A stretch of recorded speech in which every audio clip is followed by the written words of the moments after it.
জুবিনক ডক্টৰে হাক দিছিল সাগৰত যাব আৰু মই শুনা পাইছো সেই চিনেমাখন সাগৰক লৈ সেইকাৰণে মই যোৱা নাই শেষত মই যাম জানুৱাৰীত কিন্তু মোৰ কথাটো আছিল যে জীৱিত কালত জুবিন গাৰ্গক ডক্টৰে হাক দিছিল যে সাগৰত নাযাব সেইখন চিনেমা চালেইতো মই বাহিৰত আহি প্ৰশ্ন সুধিব লাগিব যে সাগৰত কেনেকৈ জুবিন গ'ল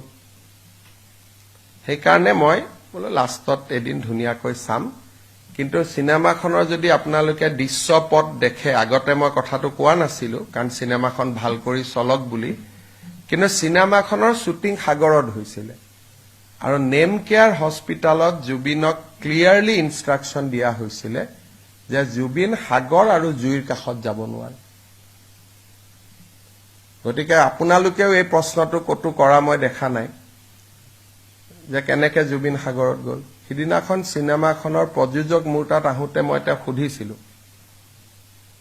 যে শ্ৰীলংকাত আপোনালোকে জুবিনক কেনেকৈ সাগৰত লৈ গ'ল কাৰণ মই দেখা নাই চিনেমাখন কিন্তু সাগৰক লৈ হৈছে নে নাই গতিকে মুখ্যমন্ত্ৰী এজনে চোৱাৰ পিছততো কথাটো ফাইলত লিখিব লাগিব মই সেইকাৰণে শেষৰ ফালে চাম বুলি ভাবি থৈছো তেতিয়া আৰু কোনো হেৰি নাই গতিকে আৰামত এদিন বঢ়িয়াকৈ চাই লৈ আহিম আৰু জুবিনৰ চিনেমা চোৱা নাই কাৰণে মই পোষ্ট মালনা দিও চাব নাই যোৱা একেবাৰে লাষ্টত যাম গোটেইখিনি কৰি কিন্তু এই কথাটো মোৰ মনত কুটকুটাই থাকে মই এনে নকওঁ বুলি ভাবো কিন্তু তথাপিতো কুটকুটাই আছিল কাৰণে ওলাই গ'ল যে ইমান ডক্টৰে হাক দিয়াৰ পিছতো এইকাৰণে যে মই যোৱাবাৰ কৈছিলো এটা ইণ্টাৰভিউত যে জুবিনৰ ইনকুৱাৰীৰ পিছত আৰু এটা ইনকুৱাৰী হ'ব নেগলেক্টৰ ওপৰত কাৰণ ক্লিয়াৰলি লিখি দিয়া আছিল চাৰ্টিফিকেট আছে যে জুবিন জুই আৰু পানীত যাব নোৱাৰি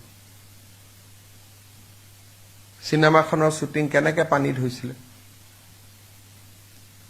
তাৰমানে জুবিনৰ জীৱনক লৈ বহুত দিন আগৰ পৰাই আমি বহুতে হেতালি খেলি আছিলো হয় না মই ঠিক কথা কৈছো নে নাই গতিকে সেইকাৰণে কবাত যেতিয়া মই নাযাওঁ তেতিয়া বুজি পাব যে কিবা এটা কাৰণ আছে সেইকাৰণে মই অলপ দূৰে দূৰে ঘূৰি থাকো বাকিটো আৰু কি আছে মই চিনেমাখন চোৱা নোচোৱাৰ লগতো চিনেমাখনৰ জনপ্ৰিয়তা কম বেছি নহয় নে হ'ব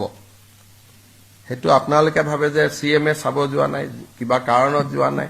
এইটো এটা পজিটিভ কাৰণ আছে কাৰণ গ'লেই মই প্ৰথমতে এইটো কথা ক'ব লাগিলহেঁতেন